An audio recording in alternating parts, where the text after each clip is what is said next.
The episode kicks off with the king dropping a bombshell on Alyssa. He wants her to keep an eye on Liz. Alice is baffled, so the king dives into the story of the Saint Girl, a beautiful, pain-immune legend who helps the royal family bring good vibes to the kingdom of Dorcas. He thinks Liz Cather is the modern-day saint, and surprise, he's heard Alyssa has already met her. Alyssa confirms, describing Liz as sweet as sugar. The commander then hands Alyssa some papers about the village of Lana. She reads them and practically shouts, "What is this nonsense?" The commander explains that if Liz is to work with the government as the saint, she needs to have a good head on her shoulders. His genius plan: get Alyssa to mentor Liz into becoming a respectable saint. Alyssa, momentarily stunned, wonders, will this make me the best person ever instead of being, evil? But evil is my jam. Cue the dissenting minister, who objects to Alice's new role, saying it's far too dangerous given the Academy's current chaos. The commander fires back, pointing out that Liz's popularity has skyrocketed, turning admiration into full-blown adoration. Still, the minister warns there are critics lurking in the shadows who might stir up trouble. The commander offers Alyssa an out, telling her she doesn't have to play the villain if she doesn't want to. But the word villain triggers something in Alyssa, and she eagerly accepts, declaring she's aiming to be the greatest villain of all time. Later that night, Alyssa spills the tea to her friend Will. When he asks what's in it for her, she casually says, "Oh, nothing, really. I just made the king agree to my terms totally for free. And oh yeah, Gil is coming with me." The scene shifts to the commander, who is debriefing ministers on Alyce's demands, including her insistence on bringing Gil from the village to the academy. Everyone's shocked to hear Alyssa has been secretly visiting Lana for years and is tight with Gil, whose father was killed and who narrowly escaped a similar fate. Alyssa vouches for him, calling him a diamond in the rough who just needs a shot at a proper education. Cut to Alyssa telling Gil that he'll be joining her at the royal palace as her servant. Gil, understandably floored, reminds her that only nobility can serve the crown. Alyssa, ever the smooth talker, tells him not to sweat the details, he's coming with her. Will chimes in, pointing out no one's ever left the village before, to which Alyssa smugly replies, "This is just the beginning. Soon, the whole village will be the talk of the town." She then asks Grandpa Will if he wants to tag along, but he refuses, calling himself a washed-up criminal whose fate was sealed when he landed in the village. As Alyssa's about to leave, a wounded girl grabs her, pleading for help. Without skipping a beat, Alyssa scoops her up and rushes to a safe spot, but not before catching the eyes of a crowd. Alyssa purifies some water, because of course she can, and gets to work healing the girl's brutal burns. Gil and Grandpa will arrive, and Alyssa, being extra as always, throws up a barrier to block prying eyes. Despite the girl's severe injuries, especially her dead leg, Alyssa pulls off a near-miraculous healing. Unfortunately, the leg is too far gone, so she whips out her sword and amputates it. The girl wakes up, understandably confused, and asks, "Where's my leg?" Alyssa calmly explains that the leg had to go, or it would have taken her life with it. Introducing herself as Rebecca, the girl now finds herself Alyssa's new personal tomb. With the barrier down, Alyssa fills the villagers in on her heroic deeds.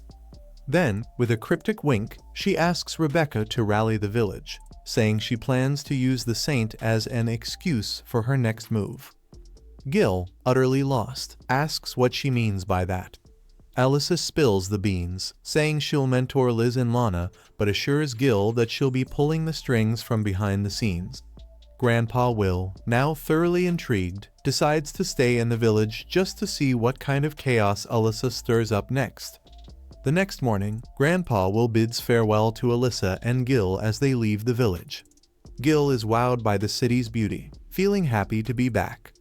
Meanwhile, Alyssa has a little heart-to-heart with her dad. He asks, "Aren't you regretting your decision?" Alyssa, queen of no regrets, replies, "Not even a little. But hey, you promised I could take the duel test, what gives?" In full dad mode, tells her she's such a swordsmanship prodigy that the test isn't even necessary. Fast forward to Alyssa arriving at the academy, where she gets all the attention.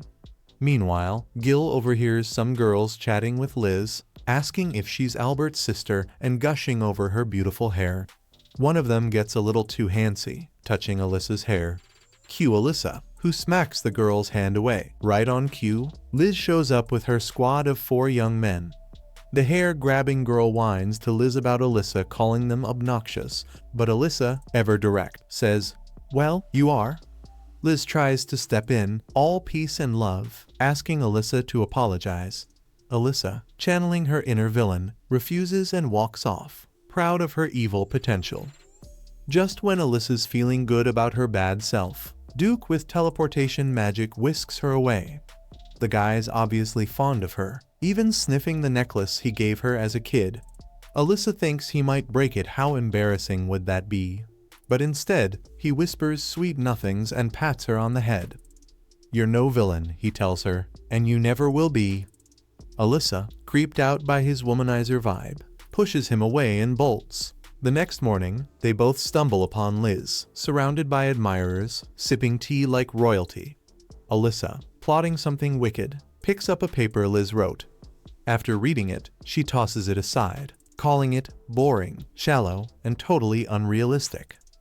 The crowd, now riled up, wonders how Alyssa dares to insult Liz, but Liz stays calm and asks, "Why do you find it unrealistic?" Alyssa, never one to hold back, explains that Liz's dream of tearing down the village walls and eliminating inequality is a fairy tale.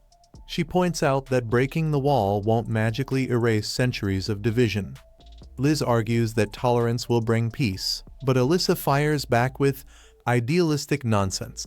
Reality's more complicated, and your article doesn't get that. Tensions rise, but Alyssa keeps schooling them, saying, "Look, I'm not here to flatter anyone. It's just surprising no one's pointed out these flaws before." One person blows up, shouting, "Don't insult our bond," Alyssa retorts. "If indulging her is your idea of love, you're all useless." Liz finally steps in, defending her friends and saying, "You can reject my ideas, but don't insult them." Alyssa, now in full debate mode, compliments Liz's magical abilities but drops a truth bomb. "You, Liz, are the very symbol of inequality. Talent, family, looks no one's truly equal. That's what drives people to improve. If we stopped praising strengths for the sake of equality, wouldn't that be an injustice, too?"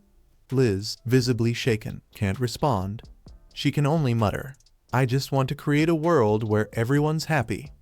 Alyssa, unimpressed, sighs and says, "Well, that was disappointing. I was hoping for a real debate." She struts out, leaving Liz's friends to console her. Alyssa, now reveling in her villain role, basks in the glory of having crushed Liz's spirit. She vows to stop Liz in her tracks, proving she's the true queen of villainy. And with that, our episode ends. Stick around for the next one, and hit that notification bell to stay in the loop.